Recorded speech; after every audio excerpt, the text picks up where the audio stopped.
ഈ പരിപാടിയിൽ തുടക്കം മുതൽ പങ്കെടുക്കണമെന്ന് ആഗ്രഹിച്ചിരുന്നു. പക്ഷേ വ്യക്തിപരമായ ചില പ്രയാസവും ഒക്കെ വന്നു ചേർന്നതുകൊണ്ട് അതിന് പറ്റിയില്ല. ഇന്ന് ഇവിടെയും അതേപോലെ തന്നെ 4-ാം വാർഡിലും 10-ാം വാർഡിലുമാണ് രാവിലെ വയോജന സംഗമം സംഘടിപ്പിച്ചിട്ടുള്ളത്. ഉച്ചയ്ക്ക് ശേഷം ഇന്ന് 13-ാം വാർഡിൽ സംഗമം നടക്കുകയാണ്. പഞ്ചായത്ത് തലത്തിൽ വാർഡ് വയോജന സംഗമം തുടക്കം കുറിച്ചത് കണ്ണാടിപ്പൊയിൽ 8-ാം വാർഡിലാണ്, നീറോത്ത്. 19 വാർഡിലും വയോജന സംഗമം സംഘടിപ്പിക്കണം എന്നാണ് നിശ്ചയിച്ചത്. ഈ സംഗമത്തിന് ശേഷം ഇപ്പോൾ വയോജന കുടുംബ സംഗമമാണ് നമ്മൾ ഇപ്പോൾ നടത്താൻ ഉദ്ദേശിച്ചത്. പഞ്ചായത്ത് തലത്തിൽ വയോജന സംഗമം നടത്തണം എന്ന് നമ്മൾ ഉദ്ദേശിച്ചിട്ടുണ്ട്. ഏകദേശം നമ്മൾ കണ്ട ഡേറ്റ് അത് മതി 1 മുതൽ 5 വരെയുള്ള ദിവസങ്ങളിൽ ഒരു ദിവസമാണ് നമ്മൾ ഉദ്ദേശിച്ചത്. 2-ാം തീയതിയോ 3-ാം തീയതിയാണ് നമ്മൾ ഈ ഗ്രാമപഞ്ചായത്തിലെ മുഴുവൻ വയോജനങ്ങളെയും ഒന്ന് സംഗമിക്കുകയാണ്. അതിലൊരു പ്രൊജക്റ്റും ഉണ്ട് നമുക്ക് പഞ്ചായത്തിൻ്റെ.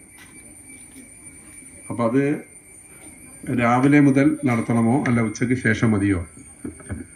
വയോജനങ്ങളുടെ ഉയരെ കൂട്ടൂരിൻ്റെ ഭാഗമായി വയോജനങ്ങളുടെ കലാപരിപാടിയും ക്രമീകരിച്ചിട്ടുണ്ട്. അപ്പോൾ വയോജന സംഗമവും വയോജനങ്ങളുടെ കലാപരിപാടിയെല്ലാം നമുക്ക് ഉച്ചയ്ക്ക് ശേഷം കൊണ്ട് നടത്താൻ പറ്റുമെന്ന് ആലോചിച്ചിട്ടുണ്ട്. അതിൻ്റെ വിപുലമായ ഒരു സംഘാടക സമിതി യോഗം ഈ മാസം 23-ാം തീയതി വൈകിട്ട് 3:30 പഞ്ചായത്ത് ഹാളിൽ ചേരും. ഗ്രാമപഞ്ചായത്തിലെ മെമ്പർമാരും മുൻ മെമ്പർമാരും അതോടൊപ്പം തന്നെ CDS മെമ്പർമാരും ADS ഭാരവാഹികളും വയോജന അയൽക്കൂട്ടത്തിൻ്റെ വാർഡ് ഭാരവാഹികളും വാർഡ് കമ്മിറ്റി അംഗങ്ങളും വയോജന അയൽക്കൂട്ടം ഭാരവാഹികളുമാണ് അതിൽ പങ്കെടുക്കുന്നത്. ആ പരിപാടി, ആ സ്വാഗത സംഘം വലിയ വിജയമാക്കി നമുക്ക് മാറ്റണം. തുടർന്ന് പഞ്ചായത്ത് തല വയോജന സംഗമവും വലിയ വിജയമാക്കി നമുക്ക് മാറ്റാൻ കഴിയണം. നമ്മുടെ ഞാൻ മറ്റു വിശദാംശങ്ങളിലേക്കൊന്നും പോകുന്നില്ല, കാരണം ഇവിടെ സംസാരിച്ച പലരും പല കാര്യങ്ങളും ചൂണ്ടിക്കാണിച്ചിട്ടുണ്ടാവും. അപ്പോൾ ഈ വൈകിയ വേളയിൽ അത് വീണ്ടും ആവർത്തന സ്വഭാവത്തിന് സാധ്യതയുള്ളതുകൊണ്ട് ഞാൻ പറയാൻ ശ്രമിക്കുന്നില്ല. ഏതായാലും 152 ഗ്രാമപഞ്ചായത്തുകളെയാണ് വയോജന സൗഹൃദ ഗ്രാമപഞ്ചായത്ത് പദ്ധതിയിൽ താല്പര്യമുണ്ടോ എന്ന് ചോദിക്കുകയും ആ ചോദ്യം കേട്ട മാത്രയിൽ തന്നെ കൂട്ടൂർ ഗ്രാമപഞ്ചായത്ത് ആ പദ്ധതിയുടെ ഭാഗമാവുകയും അതിൻ്റെ എല്ലാ സംഘടനാ തലത്തിലുള്ള പ്രവർത്തനങ്ങളും പൂർത്തീകരിച്ച കേരളത്തിലെ 11 പഞ്ചായത്തുകളുണ്ട്. ആ 11 പഞ്ചായത്തുകൾ ഇതിൻ്റെ ഭാരവാഹികൾ തിരുവനന്തപുരത്തേക്ക് വിളിച്ചു വരുത്തി തുടർന്ന് നടത്തേണ്ട പ്രവർത്തനങ്ങൾ രൂപമുണ്ടാക്കി നമ്മളതിനൊരു പഞ്ചായത്ത് വയോജന കർമ്മ പദ്ധതി തയ്യാറാക്കിയിട്ടുണ്ട്. ഇനി അതിൻ്റെ അടിസ്ഥാനത്തിലുള്ള പ്രവർത്തനമാണ്. നിരവധി പ്രവർത്തനമുണ്ട്. അതൊന്നും ഞാൻ ഇവിടെ വിശദീകരിച്ചു കഴിഞ്ഞാൽ സമയം കൊണ്ടുപോകും. ഒരു പക്ഷേ ബാലേട്ടൻ വളരെ സമയമെടുത്ത് ഇവിടെ പറഞ്ഞിട്ടുണ്ടാവും, അല്ലേ? ബാലേട്ടൻ പറഞ്ഞിട്ടുണ്ടാവും, അതുകൊണ്ട് ഞാൻ പറയുന്നില്ല. ഇത് വയോജന സംഗമം എന്നുള്ള നിലയ്ക്ക് വേറൊരു പരിപാടിയാണ്.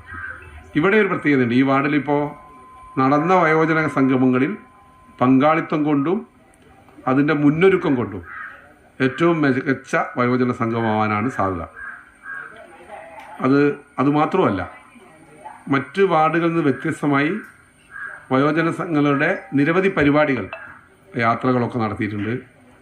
അതുപോലെ ഓരോ പരിപാടികൾ നടത്തിയിട്ടുണ്ട്.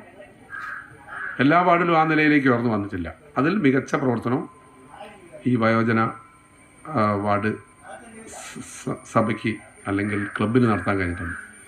അതിന് നേതൃത്വം കൊടുത്ത ജനപ്രതിനിധി നമ്മുടെ ഗ്രാമപഞ്ചായത്ത് വൈസ് പ്രസിഡന്റ്, വയോജന ക്ലബിൻ്റെ പ്രസിഡന്റ് ശാരദയെത്തി, ഉണ്ണിയേട്ടൻ സെക്രട്ടറി, അതേപോലെ തന്നെ അതിൻ്റെ കമ്മിറ്റി അംഗങ്ങൾ, അയൽക്കൂട്ടം ഭാരവാഹികൾ ഒക്കെ അതിൽ വലിയ പങ്ക് വഹിച്ചിട്ടുണ്ട്. എന്നാലും ഉറക്കം വിട്ടുണരാത്ത ചില അയൽക്കൂട്ടം ആളുകളും നമുക്കുണ്ട്. അത് നമുക്കിങ്ങനെ മാറ്റിക്കൊടുക്കണം. ഓരോ വർഷവും കൂടുമ്പോൾ അങ്ങനെ മാറ്റണം. ചില കാര്യത്തിൽ അവരെ കുറ്റം പറയാൻ കഴിയില്ല. കാരണം കമ്മിറ്റിയിൽ ഒരു തീരുമാനം എടുത്ത് നടപ്പിലാക്കാനൊക്കെ തീരുമാനിച്ച് പോകുമ്പോഴായിരിക്കും ഒരു ഊരവേദന വരുന്നത്, അല്ലെങ്കിൽ ഒരു പുറംവേദന, പിന്നെ 2-3 ആഴ്ചയ്ക്ക് വരാൻ പറ്റില്ല. അപ്പം അങ്ങനെയുള്ള ചില പ്രശ്നമുണ്ട്. വയോജനങ്ങൾക്ക് നിരവധി പദ്ധതികൾ, ഇപ്പോൾ സർക്കാർ ഒരു വയോജന നയം പ്രഖ്യാപിച്ചിട്ടുണ്ട്. അപ്പോൾ അതിൻ്റെ ഭാഗമായ പ്രവർത്തനം നമുക്ക് നടത്തണം. അപ്പോൾ മികച്ച രീതിയിലേക്ക് നമുക്ക് തുടർന്ന് ഇനി അങ്ങോട്ട് നടത്തണം. ഒരു നിരന്തരമായി ആരോഗ്യ മേഖലയിൽ നടത്തണം, തൊഴിൽ മേഖലയിൽ നടത്തണം, തൊഴിൽ പരിശീലനങ്ങൾ വേണം, അതേപോലെ തന്നെ പരിരക്ഷ പ്രവർത്തനങ്ങൾ വേണം, പാലിയേറ്റീവ് പ്രവർത്തനം വേണം, വിദ്യാഭ്യാസ പ്രവർത്തനങ്ങൾ നമുക്ക് വേണം. അതൊന്നും സമ്പൂർണ്ണ സാക്ഷരത കൈവരിച്ച ഇന്ത്യയിലെ ആദ്യത്തെ സംസ്ഥാനമാണ് കേരളം.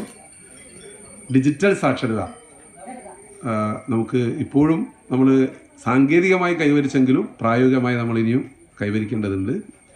വയോജനങ്ങൾക്ക് അതിനൊരു വലിയ ഉത്തരവാദിത്വമുണ്ട്. വയോജനങ്ങളുടെ ഒരു പദ്ധതി തന്നെ ഇപ്പോൾ സർക്കാർ ആവിഷ്കരിച്ചിട്ടുണ്ട്. അത് നമ്മൾ നടപ്പിലാക്കണമെന്നാണ് ആലോചിച്ചത്.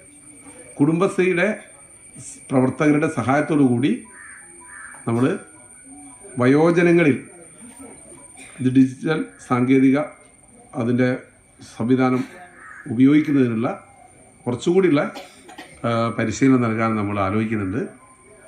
ചില പ്രശ്നം ഉള്ളത് പഞ്ചായത്ത് ഭരണസമിതിയുടെ കാലാവധി ഏകദേശം അടുത്ത് നിൽക്കുകയാണ്. അപ്പോൾ ഇപ്പോൾ നമ്മളിത് നടത്താൻ കാരണം തുടർന്ന് വരുന്ന ഭരണസമിതിക്ക് ഇന്നതായിരുന്നു ഞങ്ങളെ കഴിഞ്ഞ ഭരണസമിതി ഈ മേഖലയിൽ നടത്തിയ പ്രവർത്തനം എന്ന് മനസ്സിലാക്കി അവർക്ക് മുന്നോട്ട് പോകാൻ കഴിയണം. അപ്പോൾ അതുകൊണ്ട് ഞാൻ മറ്റ് വിശദാംശങ്ങളിലേക്ക് ഒന്നും പോകുന്നില്ല. എല്ലാ തലത്തിലുള്ള ഈ മേഖലയിലുള്ള പ്രവർത്തനങ്ങൾ സംഘടിപ്പിക്കാൻ നിങ്ങളുടെ പങ്കാളിത്തം ഉണ്ടാവണം. ഇപ്പോൾ ഇവിടെ നമ്മൾ 15 കസേരയാണ് കൊടുത്തത്, ഒരു സാമ്പിൾ മാത്രമാണ്. നമ്മളിപ്പോൾ ഉദ്ദേശിക്കുന്നത് വയോജനങ്ങൾക്ക് ഒരു കേന്ദ്രം വേണം, അവിടെ ക്യാരം ബോർഡ് വേണം, ചെസ്സ് വേണം. ചീട്ടുകളി ഇതിലും ഉണ്ട്, പക്ഷേ ചീട്ടുകളിക്ക് വേറൊരു അപകടമുണ്ട്. ചീട്ടുകളി തക്കം നോക്കി ചിലപ്പോൾ അതിൽ ചിലർ പൈസയൊക്കെ വെച്ച് കളയും. അതുകൊണ്ട് ഇപ്പം വേണ്ടെന്നാണ് പഞ്ചായത്ത് തലത്തിൽ ആലോചിച്ചത്.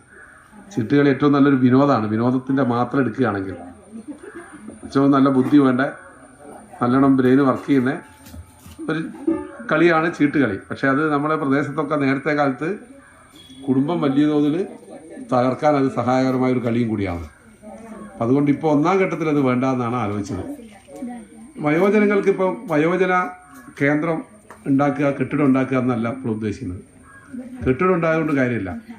കെട്ടിടമുള്ള 4ാം വാർഡിനേക്കാളും ഏറ്റവും ഈ പദ്ധതി നടപ്പിലാകുന്നത് കെട്ടിടമൊന്നും ഇല്ലാത്ത പഞ്ചായത്തിലാണ്. അപ്പോൾ താൽക്കാലിക കെട്ടിടം നമുക്ക് ഉണ്ടാക്കാം. അംഗൻവാടികൾ അത് ഉപയോഗപ്പെടുത്തണം. 25 അംഗൻവാടി ഉപയോഗപ്പെടുത്തണമെന്നാണ് ആലോചിച്ചത്. അപ്പോൾ അതിനുള്ള പ്രവർത്തനങ്ങൾ ICDSയുമായി സംസാരിച്ച് അവിടെ ഈ ക്യാരം ബോർഡുകളും ചെസ്സും മറ്റു വിനോദ കാര്യങ്ങളും അവിടെ ഏറ്റവും പ്രധാനമായിട്ട് ശ്രദ്ധിക്കേണ്ടത് ഇതെല്ലാം പുരുഷന്മാരുടേത് മാത്രമായി പോരുത്. വയോജനങ്ങളുടെ പുരുഷന്മാരുടേത് മാത്രമായി പോകുന്നത്. സ്ത്രീകൾക്കും അവിടെ ഒരു അവസരം വേണമെന്ന് തീരുമാനിച്ചിട്ടുണ്ട്. ആ പ്രവർത്തനം നമുക്ക് നല്ല നിലയിൽ മുന്നോട്ട് പോകണം. പോഷകാഹാര കുറവുള്ള വയോജനങ്ങളുണ്ട്. അത് ഓരോ അംഗൻവാടി കേന്ദ്രീകരിച്ച് ഏറ്റവും നമ്മൾ പിന്തുണ കൊടുക്കേണ്ടത്. ഒരു 3 ലക്ഷം രൂപയാണ് ഒരു പഞ്ചായത്തിന് ചെലവ് വരും ഒരു വർഷത്തേക്ക്. ഒരു അയൽക്കൂട്ടത്തിൽ 50 വീടാണല്ലോ ഒരു അയൽക്കൂട്ടം. അതിൽ വരുന്ന 35 ആണെങ്കിൽ 35 പേര്. അതിൽ ഏറ്റവും പിന്തുണ കൊടുക്കേണ്ട പോഷകാഹാര കുറവുള്ള വയോജനങ്ങൾക്ക് ഒരു വർഷത്തേക്ക് നിശ്ചിത ഇടവേളകളിൽ പോഷകാഹാരം കൊടുക്കണം എന്ന് ആലോചിച്ചിട്ടുണ്ട്. ഒരു പക്ഷേ ഈ ഭരണസമിതി പോകുന്നതിന് മുമ്പ് ആ പ്രവർത്തനം ഞങ്ങൾക്ക് നടത്താൻ പറ്റും എന്ന് തന്നെയാണ് കരുതുന്നത്. ചിലതിന് ഇത് വേറൊരു പ്രത്യേകത എന്താ അറിയോ, പഞ്ചായത്തിൽ നമ്മളൊരു വയോജന ഒരു കർമ്മ പരിപാടി തയ്യാറാക്കിയിട്ടുണ്ട്, ആക്ഷൻ പ്ലാൻ. അത് അംഗീകരിച്ച് ഗസറ്റിൽ വിജ്ഞാപനം ചെയ്തു കഴിഞ്ഞാൽ പിന്നീട് പഞ്ചായത്തിന് സർക്കാരിൻ്റെ പ്രത്യേക അനുമതി വേണ്ട ആ പരിപാടി നടപ്പിലാക്കാൻ. ഇപ്പോൾ ഏത് പരിപാടി വെക്കുമ്പോൾ ICDS സൂപ്പർവൈസർ ചോദിക്കും, ഇതിന് അംഗീകാരമുണ്ടോ, മാർഗരേഖയിലുണ്ടോ, ഇത് ഏറ്റെടുക്കാൻ പഞ്ചായത്തിന് അധികാരമുണ്ടോ എന്ന് ചോദിക്കും. പക്ഷേ നമ്മളിപ്പോൾ ഒരു മാർഗരേഖ തയ്യാറാക്കി അത് ഗസറ്റിൽ വിജ്ഞാപനം ചെയ്ത് ഒക്കെ പരിശോധിച്ചിട്ടേ വിജ്ഞാപനം ചെയ്തു കഴിഞ്ഞാൽ പിന്നീട് നമുക്ക് നടപ്പിലാക്കാം, ഫണ്ട് വെക്കാം, ഒരു തടസ്സവുമില്ല, ഒരു ഓഡിറ്റ് ഒബ്ജക്ഷൻ വരില്ല. അതിനുള്ള പരിശ്രമമാണ് ഇപ്പോൾ നമ്മളെപ്പോലുള്ള പ്രവർത്തനം നടത്തിക്കൊണ്ടിരിക്കുന്ന പഞ്ചായത്തുകൾ ആലോചിച്ചുകൊണ്ടിരിക്കുന്നത്. ഇതിനെല്ലാം ഇപ്പോൾ ഇവിടെ നമ്മളുള്ളൊരു പ്രശ്നം എന്താണെന്നറിയോ, ഓരോ അയൽക്കൂട്ടത്തിനും ഞാൻ വളരെ വിശദീകരിച്ച് സംസാരിച്ച് പോവുകയാണ്. ഓരോ അയൽക്കൂട്ടത്തിനും ഒരു ADS അംഗത്തിന് ചുമതല കൊടുക്കാൻ തീരുമാനിച്ചിട്ടുണ്ട്. ശരിക്കും അങ്ങനെ വേണ്ടതില്ല. ഓരോ അയൽക്കൂട്ടവും സ്വതന്ത്രമായി വർക്ക് ചെയ്യുന്നില്ല. നമ്മൾ സ്വതന്ത്രമായി വർക്ക് ചെയ്യാനും അതിൽ പങ്കാളിയാവാനുള്ളൊരു ശ്രമം വേണം. യോഗം വിളിച്ചാൽ അതിൽ പങ്കെടുക്കാനുള്ളൊരു താല്പര്യം ഉണ്ടാവണം. വാർഡ് തലത്തിലും അതേപോലെ തന്നെ അയൽക്കൂട്ട തലത്തിലും അതിൻ്റെ കമ്മിറ്റി നമുക്ക് ചേരണം. പഞ്ചായത്ത് തല കമ്മിറ്റി നിരന്തരം ചേരുന്നുണ്ട്, വാർഡ് ഭാരവാഹികളെ കൂടി വെച്ച്. അപ്പോൾ ആ നിലയ്ക്ക് നമുക്ക് ഇതിൻ്റെ ഒരു സംഘടന, ഇതിൻ്റെ മിഷൻ, ഇതിൻ്റെ ഒരു യന്ത്രം വർക്ക് ചെയ്തില്ലെങ്കിൽ പിന്നെ ഉണ്ടാവില്ലല്ലോ. അപ്പോൾ യന്ത്രം വർക്ക് ചെയ്യിപ്പിക്കാനുള്ള ഒരു പരിശ്രമം നിങ്ങളെല്ലാവരുടെ ഭാഗത്തുനിന്നും ഉണ്ടാവണം എന്നുള്ളതാണ്. ഞാൻ മറ്റ് കാര്യങ്ങളൊന്നുകൂടെ ചൂണ്ടിക്കാണിക്കുന്നില്ല. മികച്ച പ്രവർത്തനങ്ങൾ നമുക്ക് തുടർന്ന് നടത്താൻ കഴിയട്ടെ. അതിൽ നിങ്ങളെല്ലാവരുടെയും സഹകരണം ഉണ്ടാവണം. ഈ ഒരേ കോട്ടൂരിൻ്റെ ഭാഗമായി സംഘടിപ്പിക്കുന്ന വയോജന സംഗമവും വയോജനങ്ങളുടെ കലാപരിപാടികളിലും നിങ്ങളുടെ നിരവധി പരിപാടികൾ അതിലുണ്ടാവണം. ഇവിടെ വന്നതിന് ശേഷം മുമ്പ് കുറേ പരിപാടി ഇവിടെ നടത്തിയിട്ടുണ്ടാവും. ശാന്തയെഴുത്തിൻ്റെയൊക്കെ പാട്ടൊക്കെ ഇവിടെ കഴിഞ്ഞിട്ടുണ്ടാവും എന്ന് കരുതുക അല്ലേ? എത്ര ഞാട്ടിപ്പാട്ടുകളും വടക്കം പാട്ടുകളൊക്കെ നല്ല ഇവിടെ എത്രയോ ആളുകളുണ്ട്, ഞാൻ പേര് പറയുന്നില്ലതാ. ജാനകിയമ്മ പാടിയോ? പാടണോ ഇവിടെ? പാടിക്കൂടെ അല്ലേ? അതാ ആ നേരെ തീർത്ത് പാട്ടുകാരാ.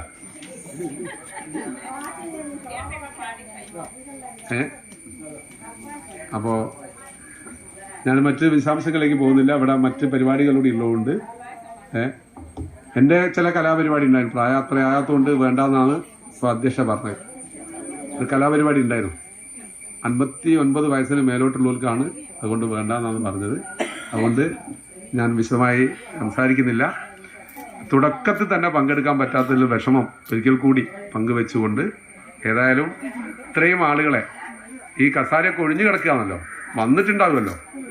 അപ്പോൾ ഏതായാലും അപ്പം നമുക്ക് പഞ്ചായത്ത് തല വയോജന സംഗമത്തിൽ നിങ്ങൾ എങ്ങനെയെങ്കിലും എത്തിച്ചേരണം.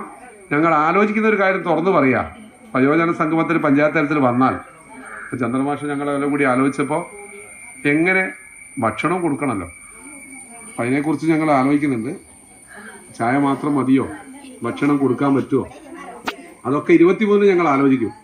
അപ്പോൾ എല്ലാവരും വരണം. ഡേറ്റ് നിങ്ങൾക്ക് അറിയിക്കും, കത്ത് തരും. അപ്പോൾ നിങ്ങളെല്ലാവരും വരണം. പ്രൊജക്റ്റ് മീറ്റിങ്ങിൽ എങ്ങനെ തൊഴിലുറപ്പ് തൊഴിലാളികൾ പങ്കെടുക്കുന്നുവോ അതുപോലെ വരണം. ഒരു മത്സര ബുദ്ധിയോടുകൂടി വരികയില്ലേ? ഗ്രാമസഭയിൽ പോകുമ്പോൾ പോയാൽ പോലെ. അതെ അതെ. അപ്പോൾ അതൊക്കെ ഒന്നും ഞാൻ ഇവിടെ അതിനെപ്പറ്റി സൂചിപ്പിക്കുന്നില്ല. ഞാൻ എൻ്റെ വാക്കുകൾ നമുക്കിവിടെ തൽക്കാലം ആയുർവേദ ഹോമിയോ ഡിസ്പെൻസറി ഒരു കേന്ദ്രമായിട്ട് ഉപയോഗിക്കാനാണല്ലോ തീരുമാനിച്ചത് അല്ലേ? അതുപോലെ അക്കുഡേറ്റ് അവിടെ പറക്കുന്ന അംഗൻവാടി, കിഴക്കമ്പൂലയുടെ അംഗൻവാടി അല്ലേ? പടിയക്കണ്ടി അംഗൻവാടി കുറച്ച് കയറ്റത്തിലാണ്. അതുകൊണ്ട് അത് പറ്റുമോ? പറ്റുമെങ്കിൽ കുഴപ്പമില്ല. ആ ഏരിയയിലുള്ള ആളുകൾക്ക് നമുക്ക് ആലോചിക്കാം. പിന്നീട് എവിടെയെങ്കിലും വേണമെങ്കിൽ നമുക്ക് താൽക്കാലികമായി കെട്ടിയുണ്ടാക്കാം. പിന്നീട് ഏറ്റവും നല്ലോണം പ്രവർത്തിക്കുകയാണെങ്കിൽ അതാ കാണാനാകില്ല. ആവറാട്ട് മുക്കിലൊന്ന് വേണ്ടി വരും അല്ലേ? അത് നമുക്ക് ഇറിഗേഷന്റെ സ്ഥലത്ത് താൽക്കാലികം ഒന്ന് പിന്നെ ഉണ്ണിയേട്ടാ അതായ തായി അയക്കണം. ആ അതെ അതെ. അപ്പൊ ആറാട്ടെങ്കിലും നമുക്കൊന്ന് കെട്ടിണ്ടാക്കുന്നതിനെ കുറിച്ച് ആലോചിക്കണം. അച്ചിയത്ത് ആചാർ കനിഞ്ഞിട്ടാണ് ഞാൻ ജനപ്രതിയായത്. പിന്നീട് സ്വീകരിച്ച മെമ്പറായ സമയത്തും വിൽക്കുന്ന മെമ്പറായ സമയത്തും നമ്മൾ സ്ഥലം ഒന്ന് മാറ്റി ഇങ്ങോട്ട് അംഗൻവാടി പറക്കുന്നത്തിലേക്കാക്കി. ഇപ്പോൾ വൈസ് പ്രസിഡന്റ് ആയാലും പറക്കുന്നത് അംഗൻവാടിയാണ്. നമുക്കൊരു സ്ഥലമില്ല, സ്കൂളും ഇല്ലല്ലോ. അപ്പോൾ നമ്മൾ പഴയ വായനശാലേൻ്റെ അടുത്ത് ഒരു സ്ഥലം പ്രേമമാഷോട് വാങ്ങാൻ അതിൻ്റെ നടപടിയായി വാല്യുവേഷനൊക്കെ ആയി. ജില്ലാ പഞ്ചായത്ത് 35 ലക്ഷം രൂപ അതിന് വകയിരുത്തിയിട്ടുണ്ട് കെട്ടിടം ഉണ്ടാക്കാൻ. സ്ഥലം വാങ്ങാൻ നമ്മൾ സാമ്പത്തിക സഹായത്തിൻ്റെ പുറമെ പഞ്ചായത്ത് 4 ലക്ഷം വെച്ചിട്ടുണ്ട്. ഭൂമിയിൽ രേഖപ്രകാരമുള്ള ഫണ്ടേ പഞ്ചായത്തിന് കൊടുക്കാൻ പറ്റും. അതുകൊണ്ട് മാത്രം നമുക്ക് സ്ഥലം വാങ്ങാൻ പറ്റില്ല. അതിന് നമ്മളൊരു സാമ്പത്തിക കലക്ഷൻ നടത്തിയിട്ടുണ്ട്. അത് രജിസ്ട്രേഷൻ നടത്തി പരമാവധി വേഗത്തിൽ നമുക്കൊരു സാംസ്കാരിക നിലയം അവിടെ ഉണ്ടാവണം. അപ്പോൾ ആ ഭാഗത്തുള്ള ആളുകളെ പ്രശ്നം നമുക്ക് അവിടെ ഒരു റൂം വയോജനത്തിൻ്റെതായിട്ട് മാറ്റാം അല്ലേ? വരുന്ന ആളുകൾ അങ്ങനെ ചെയ്യുമെന്ന് വിചാരിക്കാം. അപ്പോൾ അതാണ് പറയാനുള്ളത്.